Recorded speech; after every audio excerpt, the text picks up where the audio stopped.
Hello नमस्ते दोस्तों, कैसे हैं आप सभी लोग। आज हम लोग बात करेंगे अमेरिका के न्यू प्रेसिडेंट डोनाल्ड ट्रंप के बारे में।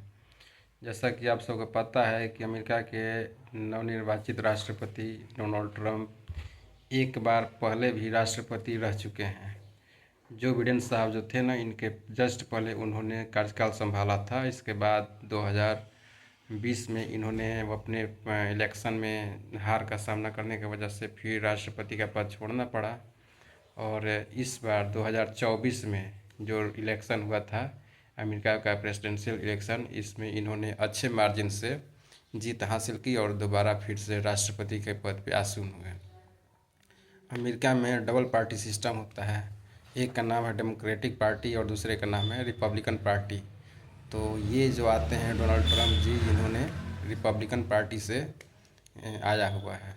इनसे पहले जो बिडेन साहब थे वो डेमोक्रेटिक पार्टी से बिलोंग करते थे। और ये जाने जाते हैं हार्ड एंड फास्ट डिसीजन की वजह से। जैसे ही इससे पहले वाले कार्यकाल में इन्होंने आया था, पेरिस एग्रीमेंट जो था, पेरिस क्लाइमेट एग्रीमेंट, उस एग्रीमेंट से इन्होंने अपने आप को वॉकआउट करा लिया था, अपने देश को बाहर कर चुके थे। उनका कहना था कि जब भी मैं पैसा देता हूँ इन सारे संगठनों को, इस पैसे को अच्छे से यूटिलाइज नहीं किया जाता है, अच्छे से उसका देखभाल नहीं किया जाता है। हम पैसा देते हैं, हमारे पैसे को दूसरी जगह पर इन्वेस्टमेंट किया जाता है।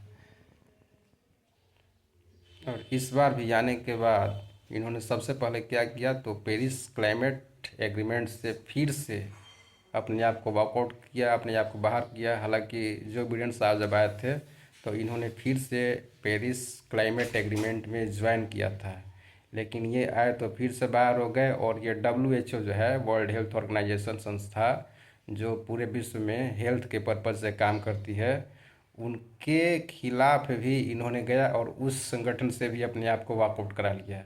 उनका कहना था कि ये दोनों संगठन जो हैं अच्छे से अपने काम को नहीं कर रहे हैं, जिसके वजह से हमको भुगतना पड़ रहा है।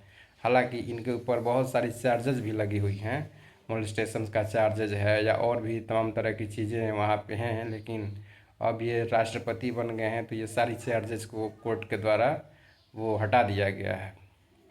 अब देखा जाता है कि आगे की कार्रवाई किस तरीके से चलता है। हालांकि इनका कहना है कि I will make America the great once again, America को मैं फिर से विश्व ब्रह्मांड में एक महान देश बना करके रहूँगा, चाहे जो कुछ होना है होकर हो जाए। और यही सारी चीज़ें हैं। अभी तो मैक्सिको को लेकर के भी इनका बहुत ज़्यादा तीखा अटैक होता रहा है, या चाइना हो, रसिया यूक्रेन के बीच में जो अभी वार चल रहा है, युद्ध चल रहा है, उस पर भी इनका खासा ध्यान रहा है। मिडिल ईस्ट जो एशिया का एरिया है, उनमें भी इन्होंने दिलचस्पी दिखाई है कि मैं जो भी ये चीज़ें चल रही हैं, घट रही हैं, युद्ध चल रहा है, फाइट हो रहा है, इसको भी मैं हमेशा के लिए बंद करवा करके रहूँगा। इस तरीके से कुछ इन्होंने अनाउंसमेंट किया है कि मुझे आने से ये सारी चीज़ें देखने को मिलेंगी और विश्व में एक शांति का बहाल देखा जाएगा, इनका मानना है। अब देखा जाता है कि किस स्तर से बदलाव हो रहा है, कितना क्या प्रभाव इनका पड़ रहा है। लेकिन ये है कि हार्ड एंड फास्ट डिसीजन के लिए जाने जाते हैं, सीरियस डिसीजन के लिए जाने जाते हैं।